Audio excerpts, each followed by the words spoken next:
Guys, coba bayangin satu hal ini.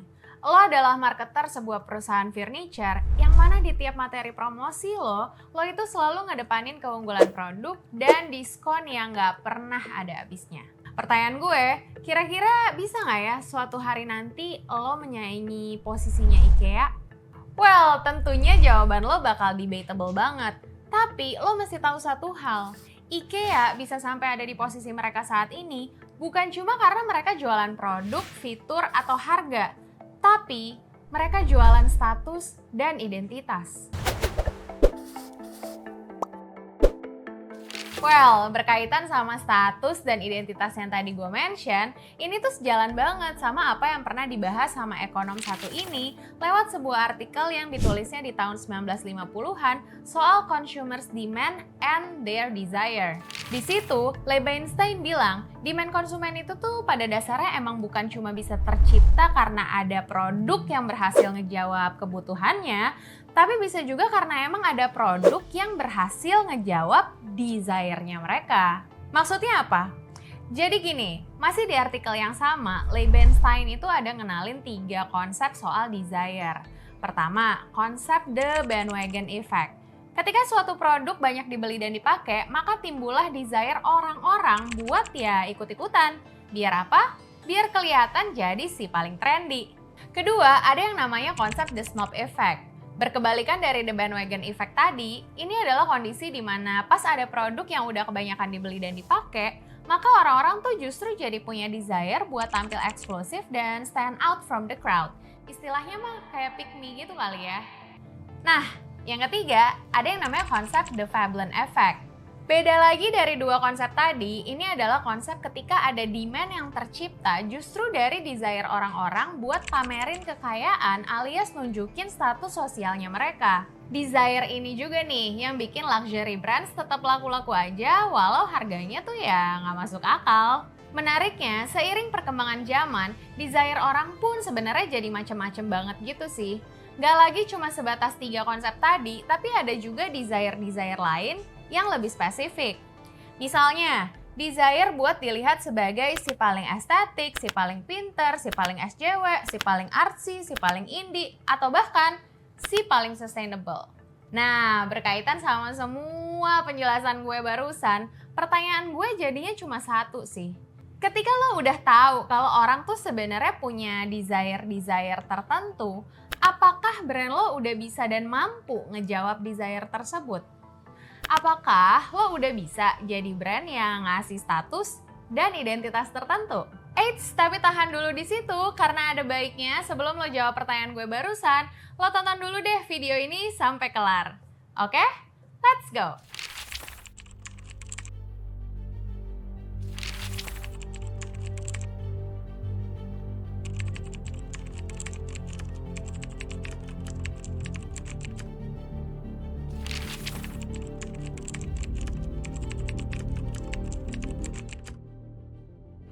Oke, first things first, buat jadi brand yang bisa jualan status dan identitas tertentu, starting point-nya tuh sebenarnya cukup dengan ngejawab 2 pertanyaan dasar ini.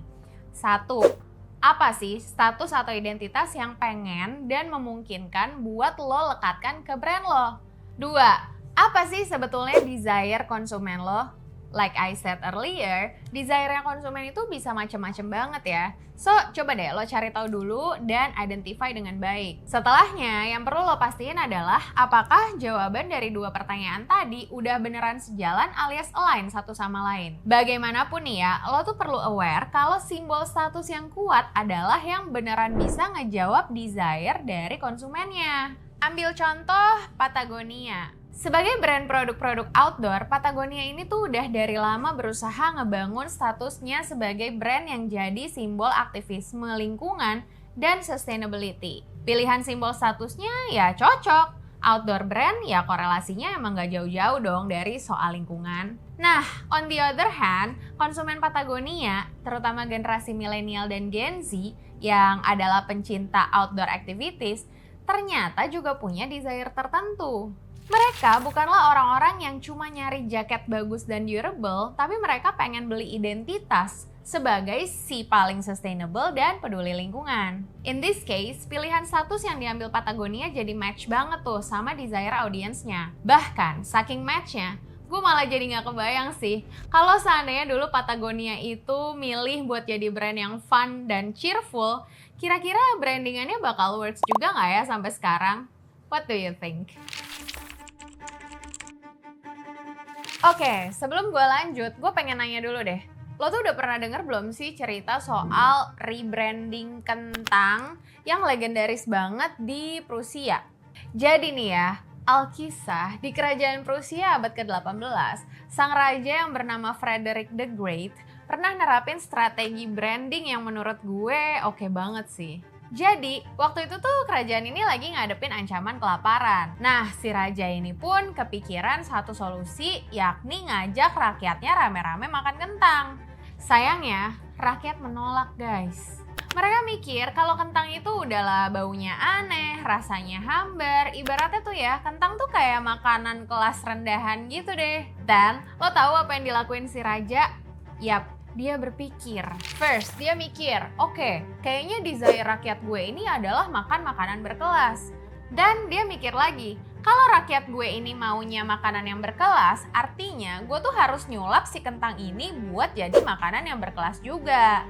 Akhirnya, dia pun berusaha sedemikian rupa buat mengubah persepsi orang-orang soal kentang. Pertama-tama, dia nanam kentangnya di ladang kerajaan. Hal ini dia lakuin ya buat bikin si kentang itu jadi kelihatan eksklusif alias jadi terkesan sebagai makanannya para bangsawan doang. Terus, dia juga nyuruh penjaga kerajaan buat ngejagain itu ladang kentang, tapi ngejagainnya tuh kayak pura-pura gitu loh. Soalnya, dia tuh emang pengen bikin orang-orang di sana pada nyuri kentangnya.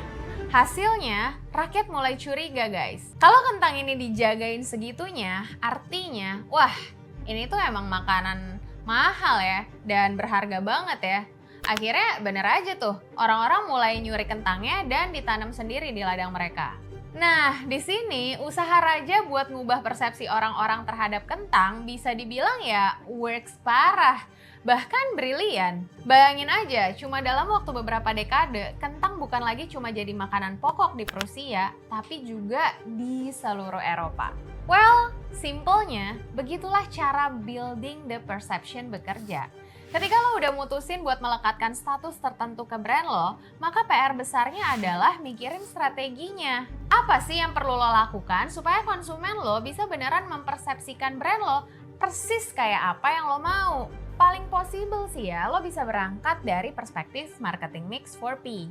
Pikirin deh tuh gimana caranya produk lo, strategi pricing lo, jalur distribusi atau tempat penjualan produk lo, sampai ke urusan promosinya emang bener-bener sejalan sama status dan identitas yang mau lo offer ke konsumen.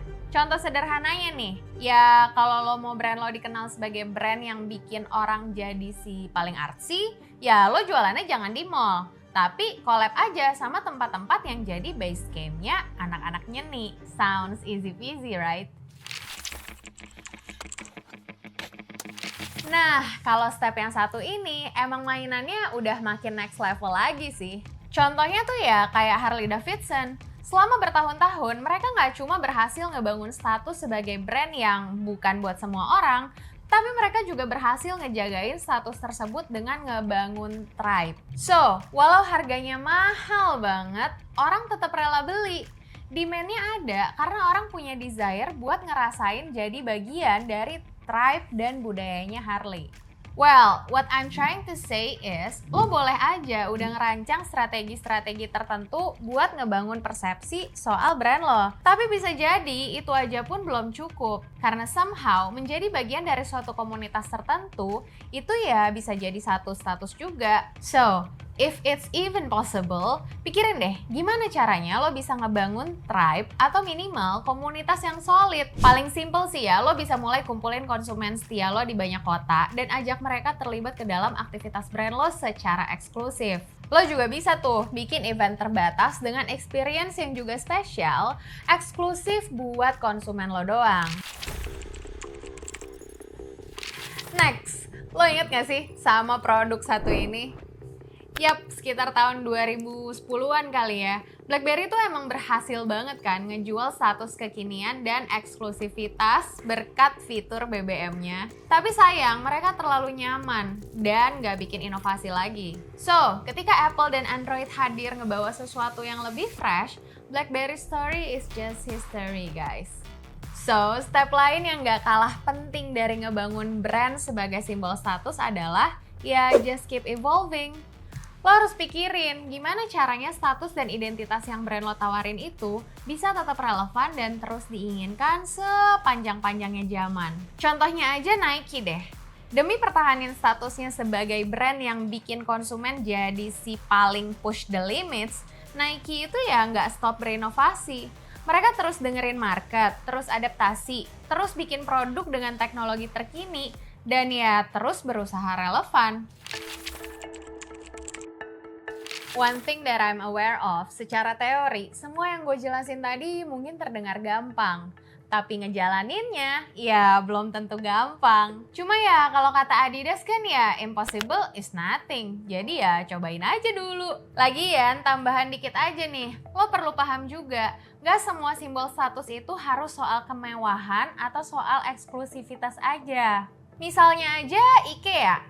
Sebagai brand, dia tuh berhasil ngejual status dengan cara yang beda. Kita tahulah IKEA itu bukan brand yang eksklusif apalagi luxury. Tapi mereka berhasil bikin brandnya jadi simbol status di dunia furniture, yakni simbol minimalis yang smart and modern. Makanya, walau harganya nggak murah, orang tetap rela beli karena mereka ngerasa beli sesuatu yang stylish, sesuatu yang bikin mereka kelihatan jadi si paling estetik. So, ruang eksplorasi terkait simbol status ini tuh emang luas banget kok, jadi coba dipikirin baik-baik aja. Tapi nih ya, terlepas dari apapun status dan identitas yang mau lo lekatkan ke brand lo, pesan gue mah jangan lupain satu hal ini aja sih. Brand lo harus tetap jadi sesuatu yang valuable dan bermakna. Jangan sampai deh lo cuma jual status dan identitas demi profit semata, tapi justru sama sekali nggak jadi brand yang ngebawa makna. Elah. BTW, yuk balik lagi ke pertanyaan gue di awal tadi. Kira-kira apa kalau sekarang udah cukup pede buat jadi brand yang bisa ngasih status dan identitas tertentu buat konsumen? Coba jawab di kolom komen ya. Anyway, sekian dulu video dari gue. Semoga videonya bermanfaat. Thank you for watching and see you in the next video. Bye!